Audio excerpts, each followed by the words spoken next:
Hello guys, आप सभी साथियों को एक बार फिर से हमारे यूट्यूब चैनल लोकेशन में रोहित चैनल में स्वागत है। तो साथियों, आप लोग कैसे हो? मैं आशा करता हूं कि आप सभी लोग अच्छे होंगे। तो आज की वीडियो में आप लोगों से मैं सीडीपी का टेस्ट लूंगा, स्पेशल सीटेड दिसंबर 2024 परीक्षा के लिए। तो अगर आप भी सीटेड दिसंबर की परीक्षा में सम्मिलित होने जा रहे हैं तो सिर्फ एक ये वीडियो देखने से आपका एग्जाम बहुत अच्छा जाने वाला है, क्योंकि मैं इस टेस्ट में बहुत सारे क्वेश्चन ऐसे लाए हैं जो आपके एग्जाम में हूबहू देखने को मिलने वाले हैं। तो चलिए हम इस टेस्ट को स्टार्ट करते हैं। तो आप सभी लोग इस वीडियो को पूरा जरूर देखना, चाहे आप स्पीड तेज करके ही देखना। तो चलिए हम वीडियो को देखते हैं। तो यहाँ पर आप लोग देख सकते हैं कि पहला क्वेश्चन आपके सामने स्क्रीन पर है कि विकास का शीर्षगामी सिद्धांत क्या कहता है। तो आप सभी लोग बताएं भाई जल्दी इसका राइट आंसर क्या हो जाएगा। तो मैं आप लोगों का ज़्यादा समय नहीं लूँगा। तो देखिए इसका राइट आंसर हो जाएगा विकास सिर से पैर की तरफ बढ़ता है। तो यहाँ पर आपका तीसरा ऑप्शन बिल्कुल करेक्ट हो जाएगा। नेक्स्ट क्वेश्चन क्या है? तो नेक्स्ट क्वेश्चन आपके सामने स्क्रीन पर आ चुका है। ये भी बहुत इंपॉर्टेंट क्वेश्चन है। निम्न में से कौन सा स्थूल गतिक कौशल का उदाहरण है? तो यहाँ पर पूछा जा रहा है स्थूल गतिक कौशल का उदाहरण। तो यहाँ पर देखिए फुटबॉल को धकेलना आपका स्थूल गतिक कौशल का उदाहरण होता है। बाकी ये सभी सूक्ष्म गतिक कौशल के उदाहरण हैं, जैसे सुई में धागा पिरोना, लिखने के लिए पेंसिल पकड़ना, धागे में मोती पिरोना, ये सभी सूक्ष्म गतिक कौशल के उदाहरण हैं। तो आपका ये पहला ऑप्शन बिल्कुल करेक्ट हो जाएगा। इसमें से एक क्वेश्चन जरूर आएगा आपके एग्जाम में, आप लोग इस बात का ध्यान दीजिएगा। नेक्स्ट क्वेश्चन आपके सामने अभिकथन और कारण से है, आप लोग यहाँ पर देख सकते हैं। तो अभिकथन ए दिया गया है, विद्यालय बच्चे के समाजीकरण में एक महत्वपूर्ण भूमिका निभाता है। और कारण आर दिया गया है, धार्मिक संस्थाएं समाजीकरण की प्राथमिक कारक है। तो यहाँ पर आपका राइट आंसर हो जाएगा ए सही है, लेकिन आर गलत है। तो ऑप्शन नंबर 3 आपका बिल्कुल करेक्ट हो जाएगा, क्योंकि धार्मिक संस्थाएं समाजीकरण की प्राथमिक कारक नहीं होती है। तो यहाँ पर आर गलत हो जाएगा। चलिए भाई अगला क्वेश्चन देखते हैं क्या है। तो अगला क्वेश्चन आपके सामने स्क्रीन पर आ चुका है। जीन पियाजे के संज्ञानात्मक सिद्धांत के अनुसार किस चरण पर बच्चे जटिल समस्याओं के समाधान में तर्क का इस्तेमाल करने में सक्षम हो जाते हैं? तो यहाँ पर दिया गया है कि किस चरण में बच्चे जटिल समस्याओं के समाधान में तर्क का इस्तेमाल करने में सक्षम हो जाते हैं। तो आपका औपचारिक संक्रियात्मक अवस्था हो जाती है, यानी ऑप्शन नंबर 4 आपका बिल्कुल करेक्ट हो जाएगा। ये सभी क्वेश्चन को आप लोग दिमाग में बांध लीजिए, रख लीजिए, आप लोग देख लेना। आपके एग्जाम में कुछ क्वेश्चन ऐसे हैं जो हूबहू देखने को मिल जाएंगे। नेक्स्ट क्वेश्चन है, बच्चे जब नई जानकारी से सामना करते हैं तो वे अपनी मानसिक संरचनाओं यानी स्कीमा का संशोधन कर लेते हैं। जीन पियाजे की शब्दावली में यह प्रक्रिया क्या कहलाती है? तो यहाँ पर आपका राइट आंसर हो जाएगा समायोजन, यानी ऑप्शन नंबर 2 आपका बिल्कुल करेक्ट हो जाएगा। चलिए भाई नेक्स्ट क्वेश्चन देखते हैं। क्वेश्चन नंबर 6 आपके सामने स्क्रीन पर है। सभी 30 क्वेश्चन को आपको सॉल्व करना होगा और अपना स्कोर भी मुझे बताना होगा।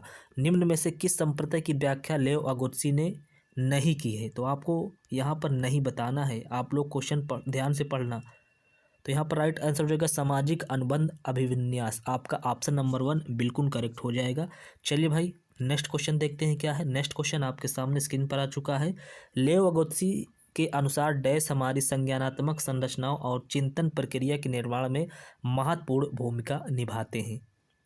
तो सामाजिक संपर्कता यहाँ पर आपका बिल्कुल करेक्ट हो जाएगा। चलिए भाई नेक्स्ट क्वेश्चन देखते हैं क्या है। तो नेक्स्ट क्वेश्चन आ चुका है, लॉरेंस कोहलबर्ग के अनुसार नैतिक विकास के स्तरों का सही क्रम क्या है? तो आपको बताना होगा लॉरेंस कोहलबर्ग के अनुसार नैतिक विकास के स्तरों का सही क्रम क्या है। तो यहाँ पर पूर्व पारंपरिक, पारंपरिक, उत्तर पारंपरिक, ये आपका सही क्रम हो जाएगा। ऑप्शन नंबर 1 आपका बिल्कुल करेक्ट हो जाएगा। चलिए भाई नेक्स्ट क्वेश्चन देखते हैं क्या है। तो नेक्स्ट क्वेश्चन, प्रगतिशील शिक्षा सुझाती है कि डैश शैक्षिक नियोजन का केंद्र होनी चाहिए। तो यहाँ पर आपका जो है प्रगतिशील शिक्षा सुझाती है कि विद्यार्थी शैक्षिक नियोजन का केंद्र होना चाहिए, यानी ऑप्शन नंबर 4 आपका बिल्कुल करेक्ट हो जाएगा, यानी बाल केंद्रित आपकी होनी चाहिए। नेक्स्ट क्वेश्चन क्या है, हार्वर्ड गार्डनर के अनुसार एक अच्छा कवि और लेखक होने के लिए एक व्यक्ति में किस प्रकार की बुद्धि होनी चाहिए? Very very most important question है। इस क्वेश्चन पर डबल स्टार लगा लीजिए और सभी लोग जवाब देने की कोशिश करें। यहाँ पर पूछा जा रहा है एक अच्छा कवि और लेखक होने के लिए एक व्यक्ति में किस प्रकार की बुद्धि होनी चाहिए? तो यहाँ पर आपका भाषाई हो जाएगा, यानी ऑप्शन नंबर 2 बिल्कुल करेक्ट हो जाएगा। चलिए भाई नेक्स्ट क्वेश्चन देखते हैं। क्वेश्चन नंबर 11 आपके सामने स्क्रीन पर है। यहाँ पर अभिकथन और कारण से क्वेश्चन दिया गया है। तो यहाँ पर क्वेश्चन दिया गया है, एक अध्यापिका को अपने विद्यार्थियों को दी गई समस्या पर काम करते हुए अपने विचारों का मौखिकरण करने के लिए प्रोत्साहित करना चाहिए। ये तो बात बिल्कुल सही है।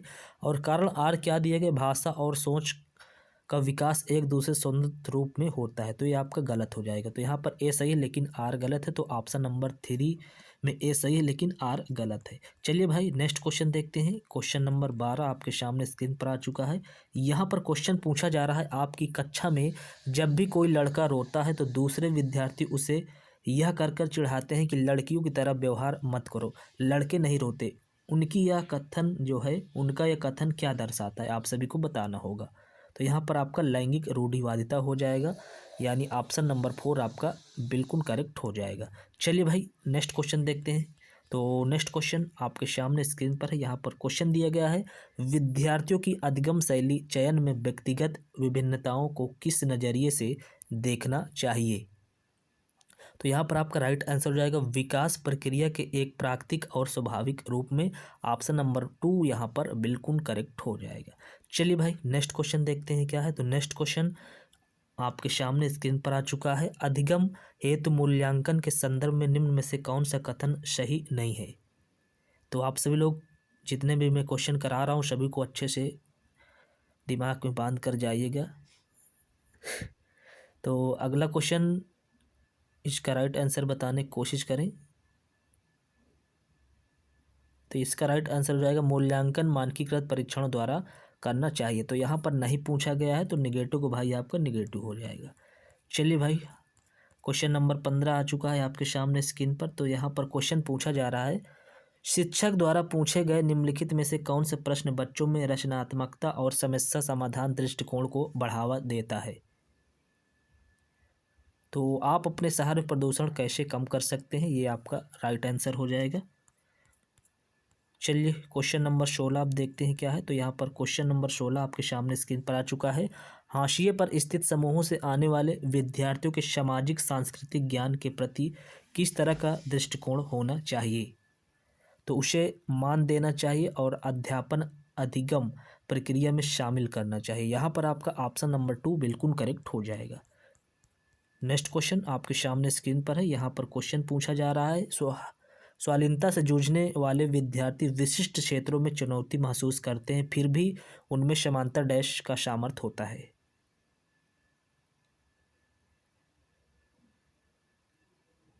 तो सभी का जवाब आना चाहिए भाई, इसका राइट आंसर क्या हो जाएगा। क्वेश्चन नंबर 17 है ये। तो यहाँ पर जो है आपका बारीक जानकारी पर ध्यान देने का सामर्थ्य होता है, यानी ऑप्शन नंबर आपका 1 बिल्कुल करेक्ट हो जाएगा। चलिए भाई नेक्स्ट क्वेश्चन, पठन वैकल्य 1 है। तो पठन वैकल्य 1 क्या है, आप सभी को बताना है। तो पठन वैकल्य एक विशिष्ट अधिगम कठिनाई है, जिनको पढ़ने में जो है कठिनाई होती है। तो आपको पहला ऑप्शन यहाँ पर टिक कर देना होगा। चलिए भाई नेक्स्ट क्वेश्चन देखते हैं क्या है। तो नेक्स्ट क्वेश्चन आपके सामने स्क्रीन पर आ चुका है। ये भी क्वेश्चन बहुत इंपॉर्टेंट क्वेश्चन है, दृष्टिबाधिता से जूझने वाले विद्यार्थियों के समावेशन में निम्न में से कौन सा कारक बाधक बन जाता है। यहाँ पर बाधक पूछा जा रहा है। तो हस्तलिखित नोट्स ये जो है आपका बाधक बन जाएगा, क्योंकि वो देख ही नहीं पा रहा है। अगला क्वेश्चन आपके सामने स्क्रीन पर है, क्वेश्चन नंबर 20 है। यहाँ पर अवधान न्यूनता अतिक्रियाशीलता विकार यानी ADHD में से जूझने वाले विद्यार्थी निम्न में से किस गुण को अक्सर दर्शाते हैं। तो कार्य क्षेत्र में व्यवस्थित यानी संगठन, आपका तीसरा ऑप्शन यहाँ पर बिल्कुल करेक्ट हो जाएगा। चलिए नेक्स्ट क्वेश्चन, अभिकथन और कारण से क्वेश्चन आ चुका है। तो यहाँ पर अभिकथन ए दिया गया है, अर्थपूर्ण अधिगम हेतु विद्यार्थियों को सक्रिय रूप से ज्ञान सर्जन करने के बहुतायत अवसर प्रदान करने चाहिए। बिल्कुल सही बात है। अधिगम ज्ञान के निष्क्रिय अर्जन की प्रक्रिया है, यहाँ पर निष्क्रिय नहीं सक्रिय होगा। तो आपका ए सही है लेकिन आर गलत है। तो तीसरे ऑप्शन में है ए सही है लेकिन आर गलत है, यही बिल्कुल करेक्ट हो जाएगा।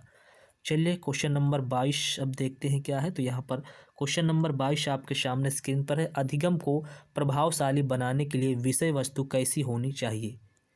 तो सभी लोग बताएं भाई, अधिगम को प्रभावशाली बनाने के लिए विषय वस्तु कैसी होनी चाहिए।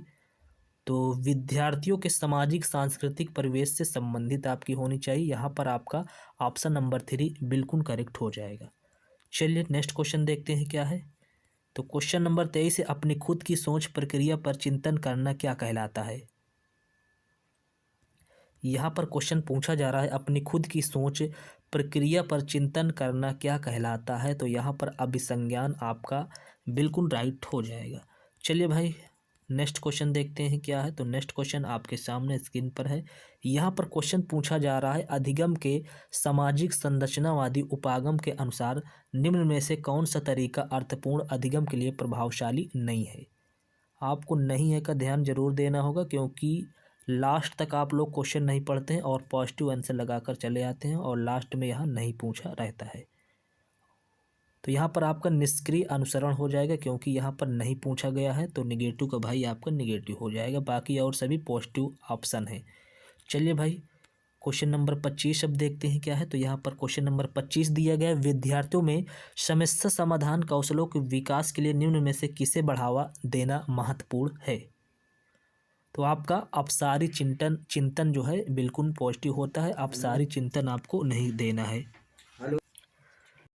तो इसका राइट आंसर हो जाएगा अपसारी चिंतन। चलिए भाई अगला क्वेश्चन देख लेते हैं क्या है। तो यहाँ पर क्वेश्चन आ चुका है विद्यार्थियों द्वारा गृहीत वैकल्पिक अवधारणाओं से अध्यापक को किस प्रकार निपटना चाहिए।